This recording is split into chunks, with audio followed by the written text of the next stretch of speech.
প্রিয় বন্ধুরা, আসসালামু আলাইকুম। Welcome to Irin Parvin recipe. আরও একটি নতুন রান্নার ভিডিও নিয়ে চলে আসলাম। আর আজকে আমি করে দেখাবো ভ্যানিলা স্পঞ্জ কেক রেসিপি। আর এটা খুব সহজেই চুলায় কিভাবে বানাতে পারবো সেটা দেখাবো, এবং চায়ের কাপ দিয়ে মেপে পারফেক্ট একটা মাপ দিয়ে কেক বানালে কিভাবে কেকটা খুবই স্পঞ্জি হবে এবং সফট হবে এবং খেতে খুবই টেস্টি হবে, সেটাই আমি আপনাদেরকে দেখাবো। আর বন্ধুরা, সবার বাসায় তো মেজারমেন্ট কাপ থাকে না, তো চায়ের কাপ দিয়েই আমি পারফেক্ট একটা মাপ আপনাদেরকে বলে দিব কেক বানানোর জন্য। তো বন্ধুরা, আমার এই রেসিপিটা যদি আপনাদের কাছে ভালো লাগে তাহলে আপনার ফ্রেন্ডস ফ্যামিলির সাথে আবার এই রেসিপিটা বেশি বেশি করে শেয়ার করুন।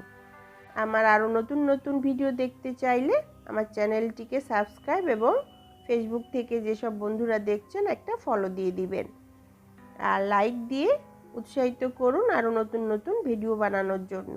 তাহলে চলুন বন্ধুরা, কিভাবে আমি ভ্যানিলা স্পঞ্জ কেক বানাবো সেটা আপনাদেরকে দেখাই।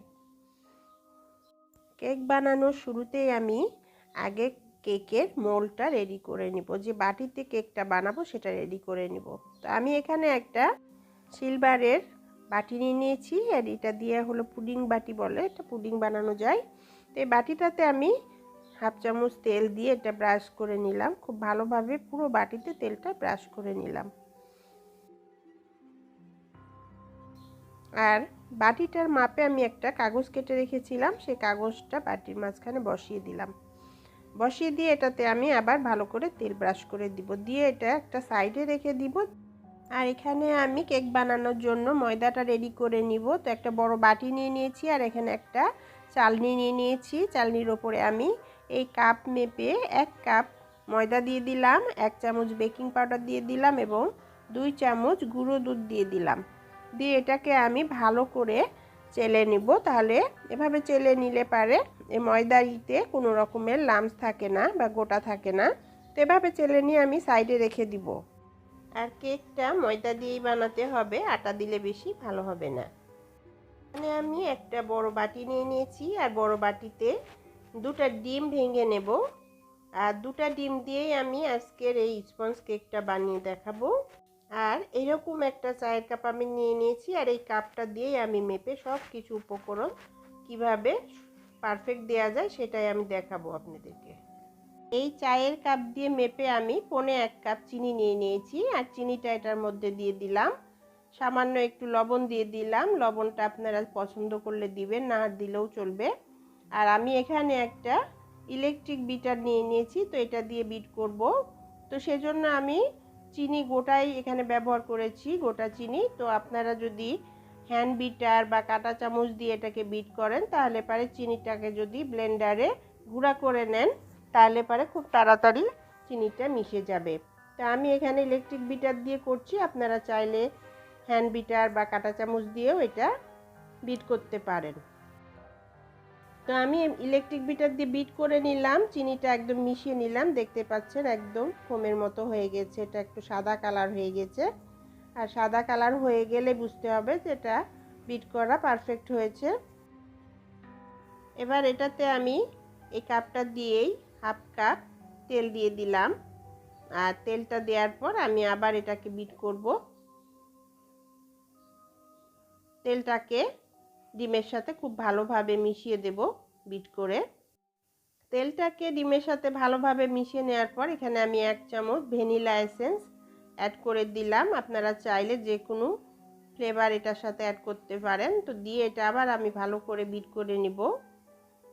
আর এটা বিট করা শেষ হবে বুঝতে পারবেন যখন বিট করা হয়েছে, একদম সাদা হয়ে যাবে ডিমের কালারটা এবং একটা ফোমের মতো হয়ে যাবে, তখনই এটা ডিমটা বিট করা রেডি হয়ে গেছে। ডিমের মিশ্রণটা একটা সাদা কালারের মতন হয়ে গেলে এটার মধ্যে যে ময়দাটা আমি চেলে রেখেছিলাম সেটা অল্প অল্প করে দিব আর বিট করব। তবে এটা হাত দিয়ে একটু বিট করে নিলেই ভালো, হাত দিয়ে ময়দাটা এটার সাথে মাখিয়ে নিলেই ভালো। তো আমি একটু ইলেকট্রিক বিটার দিয়ে মিশিয়েছি কতক্ষণ, তারপর মেশানোর পর আমি আবার এটাকে হাত দিয়ে একটা চামচ দিয়ে এই মিশ্রণটাকে ভালো করে মিশিয়ে নেব। আর যে ময়দাটা আমি করছি এটা অল্প অল্প করে দিয়ে মিশাবো, একসাথে দিয়ে মিশাবো না। তো অল্প অল্প করে দিয়ে মিশিয়েছি আমি, প্রথমের দিকে বিটার দিয়ে মিশিয়েছি, এবার হাত দিয়ে মিশিয়ে নিলাম, সব কিছু একদম ভালোভাবে মিশিয়ে নিলাম।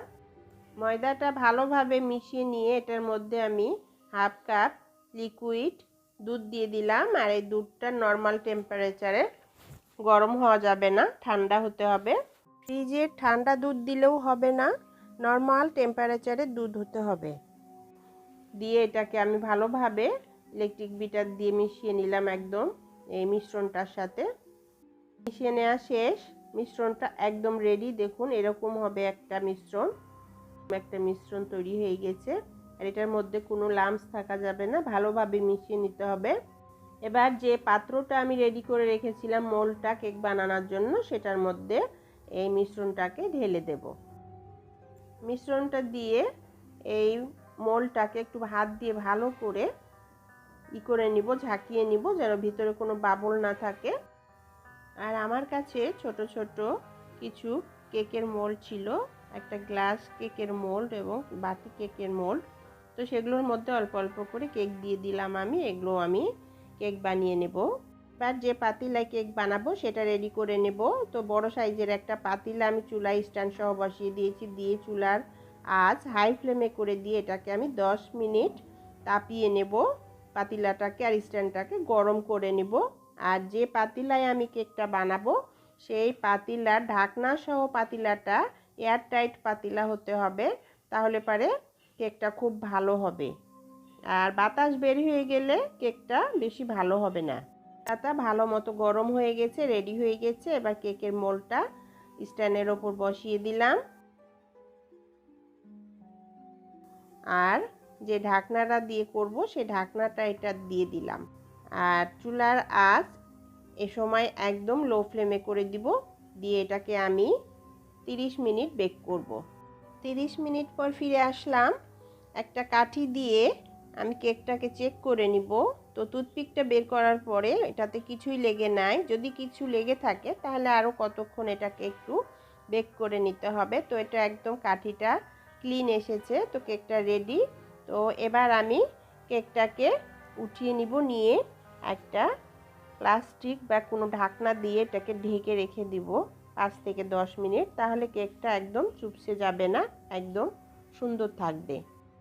আর এই কেকটা যদি ওভেনে বেক করতে চান তাহলে ওভেনটা 10 মিনিট প্রিহিট করে নেবেন। নিয়ে কেকের মোল্ডটা ওভেনে দিয়ে দিবেন, দিয়ে টাইম সেট করে দিবেন 150 ডিগ্রি টেম্পারেচারে 40 থেকে 45 মিনিট টাইম সেট করে দিবেন। আর শেষে টুথপিক দিয়ে একটু দেখে নেবেন যে কাঁচা আছে কি না। আর যদি কাঁচা থাকে তাহলে টাইম আর একটু বাড়িয়ে দিয়ে বেক করে নেবেন। আর টাইমের আগে যদি দেখেন যে আপনার কেকটা রেডি হয়ে গেছে তাহলে আগে বের করে নিতে পারবেন। তবে এই টাইমটা দিলে একদম পারফেক্ট একটা কেক তৈরি হয়ে যাবে। কেকটা ঠান্ডা হয়ে গেলে এরপর একটা চাকু দিয়ে কেকটার চারপাশ আস্তে আস্তে করে ছাড়িয়ে নিব। তো চাকু দিয়ে আস্তে আস্তে ঘুরিয়ে ঘুরিয়ে চারপাশ ছাড়িয়ে নিলে পারে তারপর এটাকে প্লেটে একটু উল্টিয়ে ধরলে পারে সুন্দরভাবে কেকটা বের হয়ে আসবে। তো আমি এটাকে উল্টা করে দিয়ে এবার হলো বাটিটাকে উঠিয়ে নিলাম। এরপর নিচে যে একটা কাগজ দিয়ে রেখেছিলাম কাগজটা উঠিয়ে নেব। দেখুন কত সুন্দর হয়েছে কেকটা, কত স্পঞ্জি হয়েছে, কত সফট হয়েছে কেকটা, দেখতেই পাচ্ছেন একদম পারফেক্ট হয়েছে কেকটা। কেটে একটু সুন্দর করে শেপ দিয়ে নিয়েছি আমি, দেখতেই পাচ্ছেন সমান করে নিয়েছি বন্ধুরা। কেকটা কতটা ইয়াম্মি হয়েছে। এবং কেকটাকে আমি একটা চাকু দিয়ে একটু কেটে আপনাদের দেখাচ্ছি যে কেকটা কতটা স্পঞ্জি, কতটা ইয়াম্মি হয়েছে বা কতটা সফট হয়েছে। তো আমি চাকু দিয়ে একটু এক সাইড থেকে কেটে নিলাম। দেখুন বন্ধুরা কতটা সফট হয়েছে কেকটা, কতটা নরম আর স্পঞ্জি হয়েছে কেক। তো বন্ধুরা আমার এই রেসিপিটা ফলো করে আপনারা অবশ্যই বাসায় একবার হলো কেক বানিয়ে দেখুন, খেয়ে দেখুন। আর যদি ভালো লাগে তাহলে কমেন্টস করে জানাবেন রেসিপিটা আপনাদের কাছে কেমন লেগেছে। ভালো থাকবেন, সুস্থ থাকবেন, আমার জন্য দোয়া করবেন। আরও যেন ভালো ভালো রেসিপি আমি আপনাদের জন্য নিয়ে আসতে পারি। আল্লাহ হাফিজ।